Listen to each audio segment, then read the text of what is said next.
आज़ादी के तुरंत बाद लगभग सभी देशी रियासतों का विलय भारतीय संघ में सफलतापूर्वक शांतिपूर्वक हो चुका था, परंतु ऐसी चार देशी रियासतें थी जिनका विलय कठिन माना गया।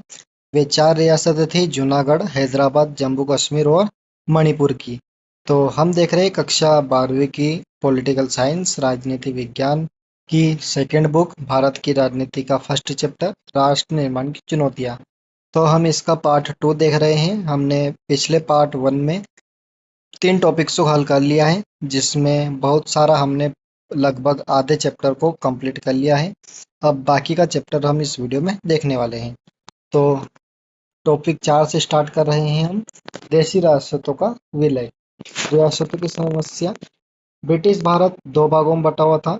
एक ब्रिटिश प्रभुत्व वाले भारतीय प्रांत जिन्हें जिन पर सीधे ब्रिटिश सरकार का नियंत्रण था, और दूसरा था देशी रियासतें। यानी जो भारत था, ब्रिटिश सरकार ने 200 सालों तक भारत पर कब्जा किया।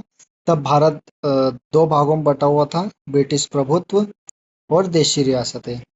तो जिन पर राजाओं का शासन था और वे ब्रिटिश सत्ता की सर्वोच्चता स्वीकार करते थे। भारत की कुल 565 देशी रियासतें थी। ये मेन पॉइंट है ऑब्जेक्टिव के लिए कि भारत में कुल कितनी देशी रियासतें थी, तो 565 रियासतें थी। आज़ादी के समय संकट, यानी आज़ादी के समय कौन कौन से संकट आए।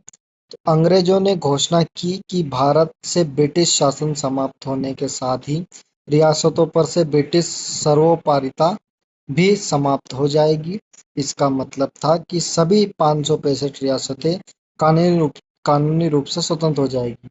रियासतों को यह छूट दी गई कि वे चाहे भारत में शामिल हो या पाकिस्तान में शामिल हो या अपना स्वतंत्र अस्तित्व बनाए रखे। यानी जो ब्रिटिश सरकार थी, वह यह आज़ादी देकर गई थी रियासतों को कि आपकी मर्जी हो तो भारत में शामिल हो जाइए या आपकी मर्जी हो तो पाकिस्तान में शामिल हो जाइए, वरना इन दोनों में शामिल ना होकर अपना स्वयं का स्वतंत्र अस्तित्व बनाए रख सकती है। तो ये ब्रिटिश शासन इनको बोलकर गए थे। अगला है कि त्रावणकोर, हैदराबाद और भोपाल के नवाबों शासकों ने सबसे पहले खुद को स्वतंत्र घोषित करने का निर्णय लिया, जिससे भारत के सैकड़ों टुकड़ों में टूटने का खतरा मंडराने लगा। यानी जो रियासतें थे, इन्होंने स्वतंत्र होने की घोषणा कर दी, जिससे जो देश के सर्वोपरि नागरिक थे, जो देश के नेताओं थे, उन्होंने को खतरा लगने लगा कि ऐसे तो पूरा देश टुकड़ों में टूट जाएगा। सरदार पटेल की ऐतिहासिक भूमिका कि सरदार पटेल ने जो भारत को एक एकीकरण किया, सफलतापूर्वक किया। स्वतंत्र भारत के पहले गृह मंत्री, जो ऑब्जेक्टिव बनता है कि स्वतंत्र भारत के पहले गृह मंत्री कौन थे, तो सरदार वल्लभ भाई पटेल। स्वतंत्र भारत के पहले गृह मंत्री और उप प्रधानमंत्री सरदार वल्लभ भाई पटेल ने रियासतों के एकीकरण का ऐतिहासिक और जटिल कार्य संभाला। उनकी कूटनीति और दूरदर्शिता के कारण ही उन्हें भारत का लौह पुरुष कहा जाता है। यह भी 2 नंबर में आता है कि सरदार वल्लभ भाई पटेल को लौह पुरुष क्यों कहा जाता है। तो सरदार वल्लभ भाई पटेल ने अपने और अ, अथक परिश्रम और सूझबूझ के साथ भारत के एकीकरण को पूर्ण किया, जिस कारण उन्हें भारत का लौह पुरुष कहा जाता है।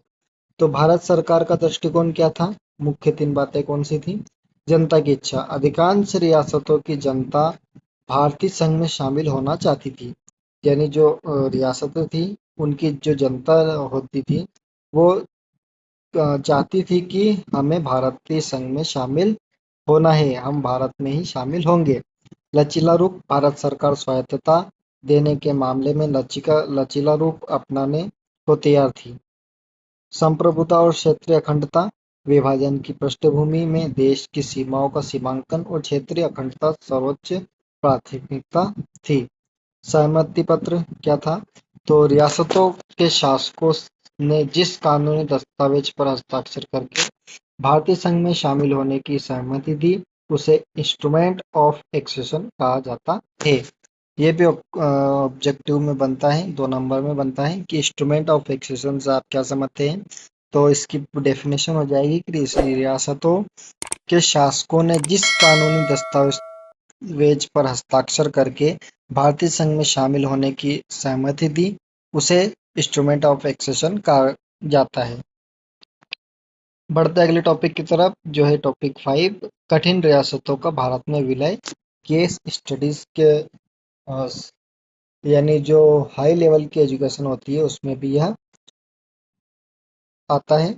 और एक केस की तरफ स्टडी है इसकी, एक कथा की तरह। तो अधिकांश रियासतों का विलय शांतिपूर्वक हो गया, लेकिन 4 रियासतों जूनागढ़, हैदराबाद, जम्मू कश्मीर, यानी कश्मीर समस्या, जो कश्मीर है उसकी भी रियासत जो थी वो उसका विलय कठिन हुआ। कश्मीर व मणिपुर का विलय कठिन साबित हुआ। फर्स्ट हैदराबाद। तो स्थिति कैसी थी? हैदराबाद भारत की सबसे बड़ी रियासत थी, जो चारों ओर से भारतीय भूभाग से घिरी हुई थी।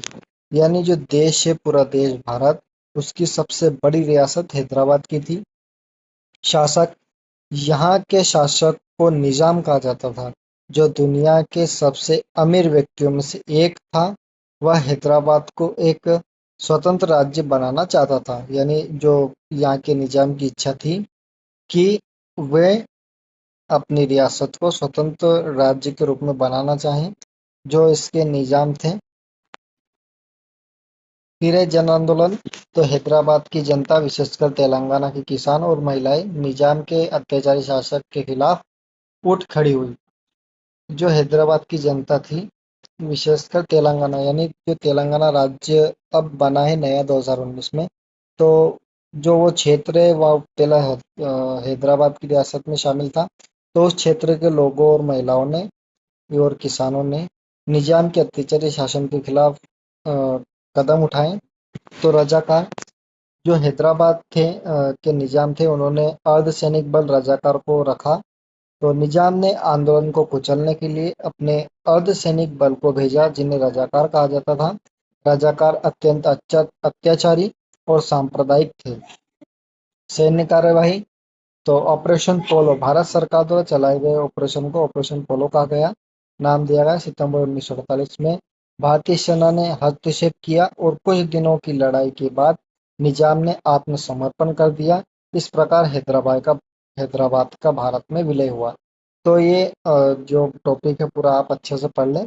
यही हैदराबाद की स्टोरी है, यही हैदराबाद का विलय से संबंधित समस्या है, जो कि 4 नंबर में एग्जाम में पूछी जाती है। अगले हैं मणिपुर की समस्या। तो शासक कौन थे? मणिपुर के महाराजा बोध चंद्र सिंह थे। ये ऑब्जेक्टिव में आता है कि मणिपुर के शासक कौन थे? बोध चंद्र सिंह। समझौता कैसे हुआ? तो आजादी के कुछ समय पहले महाराजा ने भारत सरकार के साथ इंस्ट्रूमेंट ऑफ एक्सेशन पर हस्ताक्षर किए, जिसमें मणिपुर की आंतरिक स्वायत्तता बनाए रखने का आश्वासन दिया गया था। ऐतिहासिक चुनाव। तो जून 1948 में, तो इसका प्रारंभ पड़ता है कि जन दबाव में महाराजा ने जून 1948 में चुनाव करवाए। इसके साथ ही मणिपुर सार्वभौमिक वयस्क मताधिकार के आधार पर चुनाव करने वाला भारत का पहला भाग बना। सार्वभौमिक वयस्क मताधिकार, एक निश्चित आयु के बाद वोट डालने का अधिकार। जैसे वर्तमान में भारत में 18 वर्ष की आयु है निश्चित। 18 वर्ष से ऊपर वाले सभी लोग वोट डाल सकते हैं, चाहे वो किसी भी धर्म, लिंग, जाति और संप्रदाय से क्यों ना हो। विलय।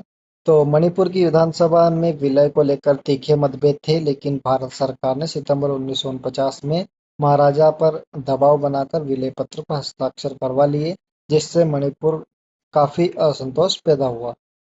तो यह भी मणिपुर की समस्या हमने पढ़ ली है। अगला टॉपिक है राज्यों का पुनर्गठन। रियासतों के विलय के बाद अगली बड़ी चुनौती आंतरिक सीमाओं को इस प्रकार तय करने की थी कि देश की भाषाई और सांस्कृतिक विविधता को सम्मान मिले। यानी अब विलय हो चुका है, तो राज्यों का पुनर्गठन की जो चुनौती आई, भाषाई पुनर्गठन की मांग और आंध्र प्रदेश का गठन। स्वतंत्रता आंदोलन के समय कांग्रेस ने वादा किया था कि आजादी के बाद राज्यों का गठन भाषा के आधार पर किया जाएगा। यानी जो कांग्रेस के बड़े दिग्गज नेता थे, जिसमें सरदार वल्लभ भाई पटेल, जवाहरलाल नेहरू और कई नेता बड़े बड़े शामिल थे। उन्होंने वादा किया था जनता से कि आज़ादी जैसे हमको आज़ादी प्राप्त होगी, आज़ादी के बाद राज्यों का गठन भाषा के आधार पर किया जाएगा। परंतु आज़ादी के बाद हिंसा और विभाजन को देखते हुए केंद्र सरकार ने इसे टालने का प्रयास किया, क्योंकि डर था कि इससे देश टूट सकता है। आंध्र प्रदेश मद्रास प्रांत के तेलुगु भाषी लोगों ने अपने लिए अलग आंध्र प्रदेश राज्य की मांग की। यानी जो आंध्र प्रदेश है वो पहले मद्रास हुआ करता था। मद्रास तो मद्रास प्रांत था।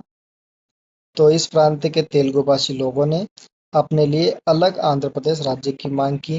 पोट्टी श्री रामुलु की शहादत, इसके बारे में पढ़ते हैं। ये जो महान नेता थे इनके बारे में पढ़ते हैं कि जो वरिष्ठ गांधीवादी नेता पोट्टी श्री रामुलु अलग आंध्र प्रदेश की मांग को लेकर अनिश्चितकालीन भूख हड़ताल पर बैठ गए। 56 दिनों के उपवास के बाद उनकी मृत्यु हो गई। परिणाम क्या हुआ कि उनकी मृत्यु के बाद आंध्र प्रदेश में हिंसक दंगे हुए।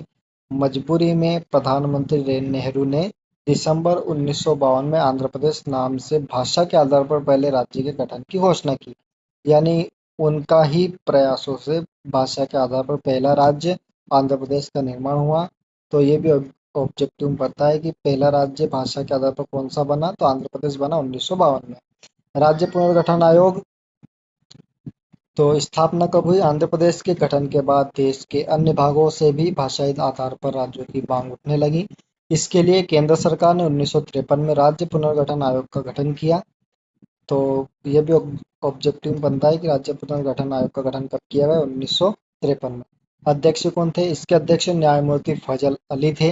रिपोर्ट व अधिनियम 1956 में पारित किया इस पुनर्गठन आयोग ने। आयोग ने अपनी रिपोर्ट में स्वीकार किया कि राज्यों की सीमाओं का निर्धारण वहां बोली जाने वाली भाषा के आधार पर होना चाहिए। यानी इनका मानना था कि जो राज्य पुनर्गठन आयोग थे, इसके कर्मचारियों ने देश में जो यात्रा की, देश में जा जाकर देखा कि राज्यों का पुनर्गठन किस आधार पर किया जाए। तो इन्होंने पाया कि राज्यों का पुनर्गठन भाषा के आधार पर होना चाहिए। परिणाम क्या हुआ? संसद में राज्य पुनर्गठन आयोग सन 1956 पारित किया गया, जिसके तहत 14 राज्यों और 6 केंद्र शासित प्रदेश बनाए गए।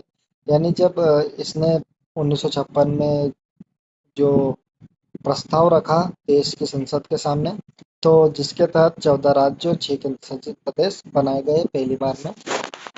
तो हम देख रहे हैं अध्याय की सबसे महत्वपूर्ण शब्दावली और तथ्य जो ऑब्जेक्टिव के लिए महत्वपूर्ण है।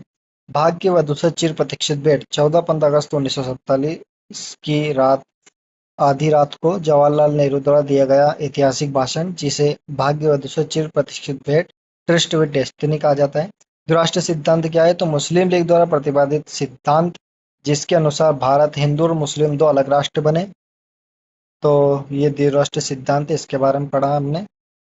सीमांत गांधी तो खान अब्दुल गफ्फार खान, जो उत्तर पश्चिम सीमा प्रांत के नेता जिन्होंने विभाजन का विरोध किया, इन्हें सीमांत गांधी के नाम से जाना जाता है। इंस्ट्रूमेंट ऑफ एक्सेशन, ये एक्सीडेशन नहीं एक्सेशन है। वह कानूनी दस्तावेज जिस पर हस्ताक्षर करके देशी रियासतों भारत संघ में शामिल हुई। यानी वो दस्तावेज है जिस पर हस्ताक्षर करके जो देशी रियासत थी 565 और भारतीय संघ में शामिल हुई। रजाकार हैदराबाद के निजाम के अत्याचारी अर्धसैनिक बल के जवान को रजाकार कहा जाता है, जो कि श्री रामुलु गांधीवादी कार्यकर्ता जिनकी 56 दिनों के अनशन के बाद मृत्यु हुई। इसके बाद भाषा के आधार पर आंध्र प्रदेश बना। राज्य पुनर्गठन आयोग 1953 भाषा आधार पर राज्यों के पुनर्गठन की सिफारिश के लिए गठित आयोग। यानी जो आयोग है, यह आयोग 1953 में स्थापित हुआ। भाषा आधार पर राज्यों के पुनर्गठन की सिफारिश के लिए गठित किया गया।